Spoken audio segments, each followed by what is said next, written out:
பாலாஜி 2 மணி நேரத்தையும் கடந்து நாடாளுமன்ற மக்களவை எதிர்க்கட்சி தலைவர் ராகுல் காந்தி தலைமையில் காங்கிரஸ் எம்பிக்களுடைய போராட்டம் லோக் கல்யாண் மார்க், அதாவது பிரதமர் இல்லம் இருக்கக்கூடிய பகுதியில் நடைபெற்று வருகிறது. இந்த போராட்டம் தொடர்பாக உடனடியாக இந்த போராட்டத்தை கைவிட்டு செல்ல வேண்டும் என்று ஏற்கனவே மத்திய அமைச்சர் ஜிதேந்திர சிங் ராகுல் காந்தியை சந்தித்து பேசினார்.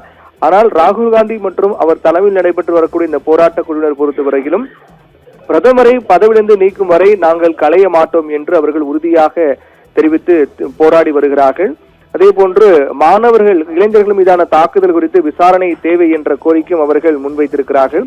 அங்கு தற்போது அந்த பகுதியில் தூறல் மழை பெய்து வருகிறது. மழையும் பொருட்படுத்தாமல் அவருடைய போராட்டம் என்பது தொடர்ந்து வருவதையும் பார்க்கின்றோம். ஆனால் போராட்டத்தை கைவிடுவதில்லை என்பதில் காங்கிரஸ் எம்பிக்கள் உறுதியாக இருக்கிறார்கள் என்பதுதான் உறுதியான தகவலாக இருக்கின்றது.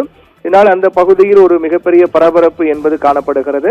நேற்றைய தினம் கூட சிஜேபி என்று சொல்லப்படக்கூடிய காக்ரோச் ஜனதா பார்ட்டியினர் நாடாளுமன்ற வளாகத்தை நோக்கி பேரணியாக செல்ல முற்பட்ட போது கூட மழை பெய்தது. அதையும் பொருட்படுத்தாமல் இளைஞர்கள் பேரணியாக சென்றார்கள். போலீசார் மற்றும் துணை ராணுவ படையினர், அதிரடி படையினர் வரவழைக்கப்பட்டு கூட்டத்தை கட்டுப்படுத்த முயற்சி மேற்கொள்ளப்பட்டது. மிகப்பெரிய கலைபுரமாக மாறியது. அந்த போராட்டம் பேரணி தொடர்பாகவும் அது போலீசாருடைய அந்த அடக்குமுறை தொடர்பாக வீடியோக்கள்லாம் வெளியாகி மிகப்பெரிய கண்டனங்களை எதிர்கொண்டு வருகிறது.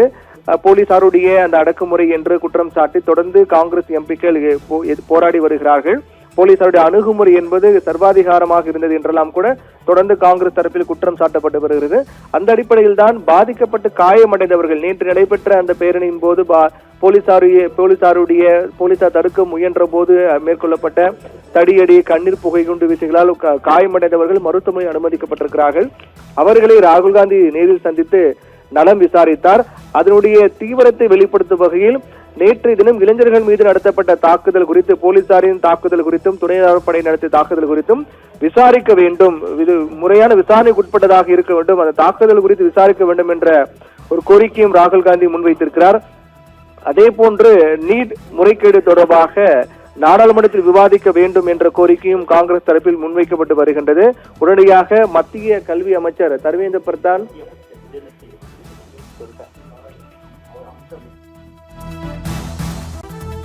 போராட்டம் மேற்கொள்ளப்பட்டு வருகின்றது. இந்த நிலையில்தான் ஏற்கனவே காங்கிரஸ் எம்பிக்கள் போராட்டம் மேற்கொள்ளப்பட்ட போது ராகுல் காந்தியை மத்திய அமைச்சர் ஜிதேந்திர சிங் சந்தித்து பேசினார். அப்போது போராட்டத்தை கைவிட வேண்டும் என்ற கோரிக்கை அவர் முன்வைத்திருந்தார். ஆனால் ராகுல் காந்தி தரப்பில் மிக உறுதியாக இருக்கிறார்கள். பிரதமர் பதவி விலகும் வரை, மத்திய கல்வி அமைச்சர் பதவி விலகும் வரை நாங்கள் கலைந்து போக மாட்டோம் என்று உறுதியாக தெரிவித்து விட்டார். இந்நிலையில் தான் இதை அடுத்து ராகுல் காந்தியை சந்தித்து பேசிய மத்திய அமைச்சர் ஜிதேந்திர சிங் தற்போது மத்திய உள்துறை அமைச்சர் அமித்ஷாவையும் சந்தித்திருக்கிறார். இதனால் போராட்ட களத்தில் காங்கிரஸ் எம்பிக்களோடு மத்திய அமைச்சர் பேசியது என்ன, அதற்கு காங்கிரஸ் எம்பிக்கள் முன்வைக்கக்கூடிய கோரிக்கை என்ன, அதை அப்படியே கொண்டு சென்று மத்திய உள்துறை அமைச்சர் அமித்ஷாவையும் சந்தித்து அங்கு பேசப்பட்டது, போராட்ட களத்தில் பேசப்பட்டதையும் மத்திய உள்துறை அமைச்சர் அமித்ஷாவை சந்தித்து அமைச்சர் ஜிதேந்திர சிங் பேசி வருகிறார்.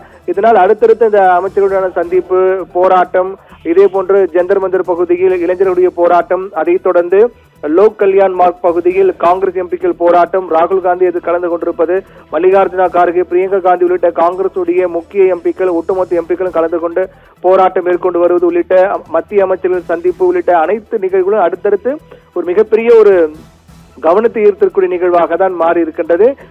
இந்த ஒரு போராட்டம் மத்திய அரசுக்கு ஒரு நெருக்கடி ஏற்படுத்துகிறது என்று சொல்லலாம். இதனால் கோரிக்கைகள் ஏற்கப்பட்டு முக்கிய அறிவிப்புகள் வெளியாக வாய்ப்பு இருக்கின்றதா என்ற ஒரு எதிர்பார்ப்பும் எழுந்திருக்கிறது. ஏனென்றால் நேற்றைய தினம் கூட மத்திய கல்வி அமைச்சர் தர்மேந்திர பிரதான் மத்திய உள்துறை அமைச்சர் அமித்ஷாவை சந்தித்து நீண்ட நேரம் பேசினார். அப்போது இந்த போராட்டம் தொடர்பாகவும் நீட் முறைகேடு குறித்து உடனடியாக மத்திய கல்வி அமைச்சர் பதவி விலக வேண்டும் என்ற கோரிக்கையை முன்வைத்து போராடி வரக்கூடிய போராட்டக்காரர்கள் குறித்தும் இந்த போராட்டம் குறித்தும், இதனால் மத்திய அரசுக்கு ஏற்பட்டக்கூடிய அழுத்தம் குறித்தும் விரிவாக பேசப்பட்டது.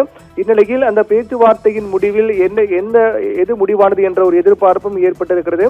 காரணம் என்னவென்றால் மத்திய கல்வி அமைச்சர் பதவி விலக போகிறாரா, சிஜேபி என்று சொல்லப்படக்கூடிய காக்ரோச் ஜனதா பார்ட்டியுடைய கோரிக்கை என்பது ஏற்றுக்கொள்ளப்படுமா உள்ளிட்ட பல எதிர்பார்ப்புகள் இருக்கின்றது. அதற்கு பிறகுதான் காங்கிரஸ் இன்றைய தினத்தில் இந்த போராட்ட களத்தில் இறங்கியது.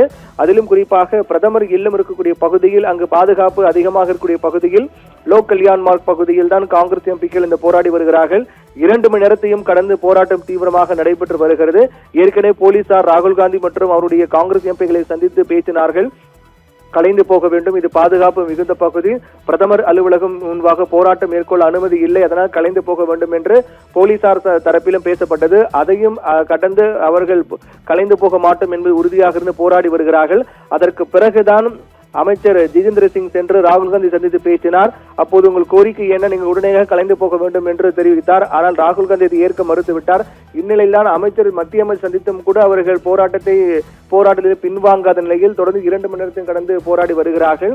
இந்த நிலையில் தான் இந்த போராட்டத்தை முடிவு கொண்டிருக்காக மத்திய அரசு என்ன வியூகம் வகுத்து இருக்கின்றது என்ற கேள்வி எழுந்திருக்கிறது. இதன் காரணமாக தான் ராகுல் காந்தி சந்தித்து பேசிய மத்திய அமைச்சர் ஜிதேந்திர சிங் தற்போது மத்திய உள்துறை அமைச்சர் அமித்ஷாவை சந்தித்து பேசி வருகிறார். இதனால் முக்கிய முடிவுகள் எடுக்கப்பட்டு இதனும் அறிவிப்புகள் முடிவுகள் வெளியாவதற்கான வாய்ப்பு இருப்பதாக பார்க்கப்படுகிறது. தற்போதைய நிலையில் டெல்லி பொறுத்தவரையில் ஒட்டுமொத்தமாக ஸ்தம்பிக்கக்கூடிய அளவில் தான் இந்தியாவின் கவனத்தையும் உலக நாடு கவனத்தையும் ஈர்த்திருக்கூடிய ஒரு நிகழ்வாக, ஒரு மையப்புள்ளியாக இந்தியாவின் தலைநகரம் டெல்லி மாறியிருக்கிறது என்று சொல்லலாம். காரணம் என்னவென்றால் நேற்றைய தினம் முதலே காக்கூர் ஜனதா பார்ட்டியினுடைய போராட்டம் பேரணி தற்போது அவர்கள் டெல்லி ஜந்தர் மந்தர் பகுதியில் அமர்ந்து தொடர்ந்து போராட்டம் மேற்கொண்டு வருகிறார்கள்.